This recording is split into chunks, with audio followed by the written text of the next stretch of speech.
ವಿಧಾನಸಭೆಯ ಕಲಾಪ ಇಂದು ಆರಂಭಗೊಳ್ಳುತ್ತಿದ್ದಂತೆ ಮೊದಲಿಗೆ ಪ್ರಶ್ನೋತ್ತರ ಕೈಗೆತ್ತಿಕೊಳ್ಳಲಾಯಿತು. ಯಾದಗಿರಿ ಜಿಲ್ಲೆಯ ಸುರಪುರ ಕ್ಷೇತ್ರದ ಶಾಸಕ ರಾಜು ವೇಣುಗೋಪಾಲ್ ನಾಯಕ್ ಸಮಾಜ ಕಲ್ಯಾಣ ಇಲಾಖೆಯ 11 ಹಾಸ್ಟೆಲ್ ಕಟ್ಟಡಗಳು ಶಿಥಿಲಾವಸ್ಥೆಯಲ್ಲಿವೆ, ಅವುಗಳ ದುರಸ್ತಿಗೆ ಕ್ರಮ ಕೈಗೊಳ್ಳಬೇಕು ಎಂದು ಒತ್ತಾಯಿಸಿದರು. ನಮಸ್ಕಾರ ಸಭಾಧ್ಯಕ್ಷರೇ.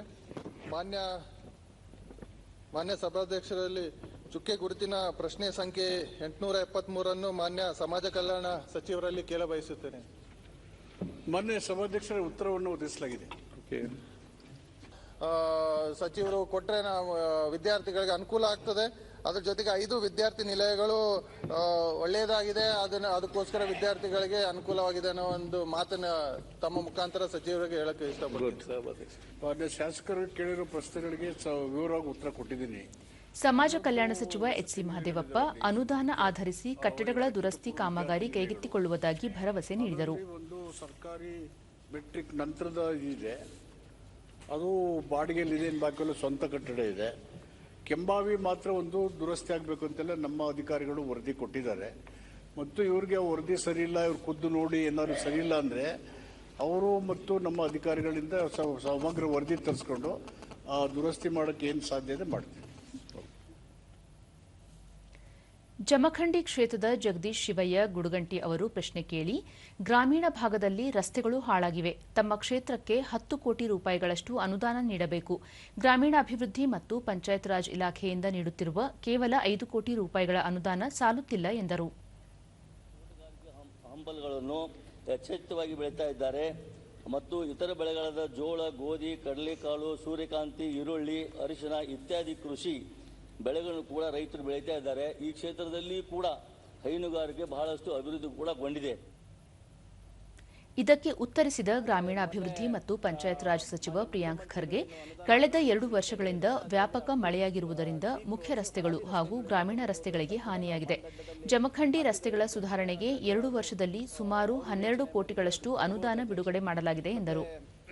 ಗ್ರಾಮೀಣ ಪಥ ರಸ್ತೆ ಯೋಜನೆಯಲ್ಲಿ ವಾಣಿಜ್ಯ ಚಟುವಟಿಕೆಗಳಿಗೆ ಪೂರಕವಾಗಿ ರಸ್ತೆ ಅಭಿವೃದ್ಧಿಗೆ ನೆರವು ನೀಡಲಾಗುತ್ತಿದೆ. ನಮ್ಮ ಹೊಲ ನಮ್ಮ ರಸ್ತೆ ಯೋಜನೆಯು ರಸ್ತೆ ಕಾಮಗಾರಿ ಕೈಗೊಳ್ಳಲು ನಿಯಮಾವಳಿಗಳನ್ನು ಸರಳೀಕರಣಗೊಳಿಸಲಾಗಿದೆ ಎಂದರು.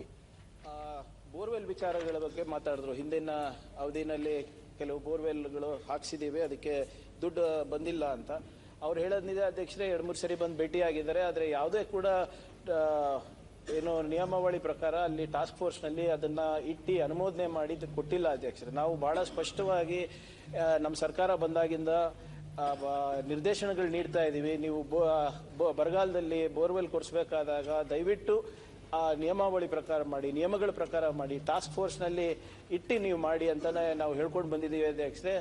ಈ ಒಂದು 3-4 ಜಿಲ್ಲೆಗಳಲ್ಲಿ ಇಂಥದ್ದಾಗಿದೆ ಅಧ್ಯಕ್ಷರೇ. ಅದನ್ನ ಟಾಸ್ಕ್ ಫೋರ್ಸ್ನಲ್ಲಿ ಇವರು ಈಗ ಇಟ್ಬಿಟ್ಟು ನಮಗೆ ಅನುದಾನ ಕೊಡಿ ಅಂತ ಇದ್ದಾರೆ ಅಧ್ಯಕ್ಷರೇ. ಅದೆಲ್ಲ ಅನುದಾನ ಈಗಾಗಲೇ SDRF NDRF ನಾಮ್ಸ್ ಪ್ರಕಾರ ಇರ್ತದೆ. ಸೊ ಅದು ಪರಿಶೀಲನೆ ಹಂತದಲ್ಲಿ ಇದೆ ಅಧ್ಯಕ್ಷರೇ. ಅದು ವಿಶೇಷವಾಗಿ ಮುಖ್ಯಮಂತ್ರಿಗಳ ಅನುಮೋದನೆ ಕೊಟ್ಟರೆ ಅದು ಇರ್ಬೋದು. ಮತ್ತು ಬೇರೆ ಜಿಲ್ಲೆಗಳಲ್ಲಿ ಯಾವ ಇಂಥ ಸಮಸ್ಯೆ ಇದೆ ಅದನ್ನು ಮಾಡಿಕೊಡ್ತೀವಿ ಅಧ್ಯಕ್ಷರೇ.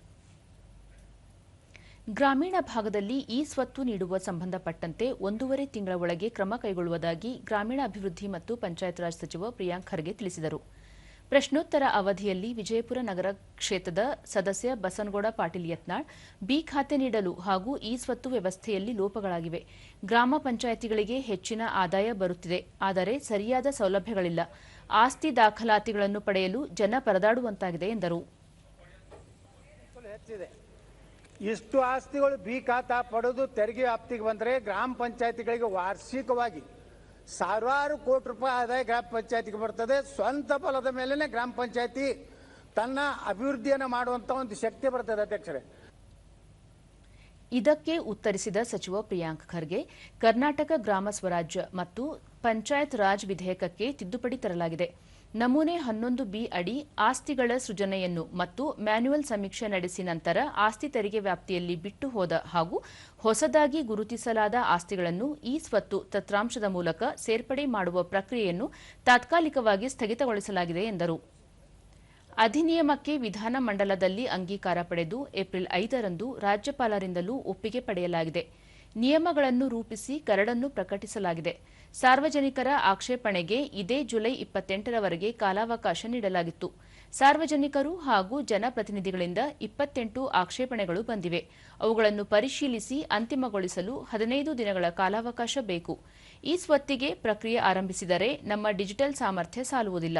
ಅದಕ್ಕಾಗಿ ಎನ್ಐಸಿ ಸಂಸ್ಥೆ ಜೊತೆ ಚರ್ಚೆ ಮಾಡಿ ಯಾವ ಪ್ರಮಾಣದ ಸರ್ವರ್ ಖರೀದಿಸಬೇಕು, ತಂತ್ರಾಂಶ ಅಭಿವೃದ್ಧಿ ಹಾಗೂ ಅಗತ್ಯ ಡಿಜಿಟಲ್ ಸಲಕರಣೆಗಳನ್ನು ಸಜ್ಜುಗೊಳಿಸಿಕೊಂಡು 1.5 ತಿಂಗಳ ಬಳಿಕ ಈ ಸ್ವತ್ತು ಪ್ರಕ್ರಿಯೆಯನ್ನು ಆರಂಭಿಸಲಾಗುವುದು ಎಂದರು.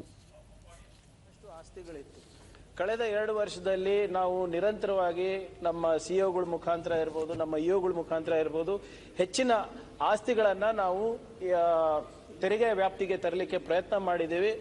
ಈ ಸದನಕ್ಕೆ ನಾನು ತಿಳಿಸೋದೇನಪ್ಪಾ ಅಂದ್ರೆ, ಇಡೀ ದೇಶದಲ್ಲೇ ಮೊದಲನೇ ಬಾರಿಗೆ ನಮ್ಮ ರಾಜ್ಯದಲ್ಲಿ ಅತ್ಯಂತ ಹೆಚ್ಚು ತೆರಿಗೆ ಕಲೆಕ್ಷನ್ ಆಗಿದೆ. 1237 ಕೋಟಿ ರೂಪಾಯಿ ಅಧ್ಯಕ್ಷರೇ. ಎಲ್ಲೂ ಕೂಡ ಇಡೀ ದೇಶದಲ್ಲಿ ಆಗಿಲ್ಲ ಅಧ್ಯಕ್ಷರೇ. ಇನ್ನ ಹೆಚ್ಚು ಮಾಡಬಹುದು, ನನ್ನ ಇಲ್ಲ ಅಂತಿಲ್ಲ. ಸೊ ಅವರ ಸಲಹೆಯನ್ನ ನಾವು ಈಗಾಗಲೇ ಮ್ಯಾನ್ಯುವಲಿ ನಾವು ಮಾಡ್ತಾ ಇದೀವಿ ಅಧ್ಯಕ್ಷರೇ. ಡಿಜಿಟಲಿ ಕೂಡ ನಾವು ಮಾಡಿ ಇನ್ನ ಹೆಚ್ಚು ಮಾಡಿಸ್ತೀವಿ. ಅವ್ರು ಹೇಳಿದಾಗೆ ಏನೇ ಸಂಪನ್ಮೂಲ ಬಂದ್ರೂ ಕೂಡ ₹1 ನಮಗೆ ಬರೋದಿಲ್ಲ ಅಧ್ಯಕ್ಷರೇ. ಆ ಪಂಚಾಯತಿಗೆ ಹೋಗುತ್ತೆ, ಅವ್ರ ಇನ್ಫ್ರಾಸ್ಟ್ರಕ್ಚರ್ಗೆ, ಅವ್ರ ಡೆವಲಪ್ಮೆಂಟ್ಗೆ. ಅದು ಕೂಡ ನಡೆದಿದೆ.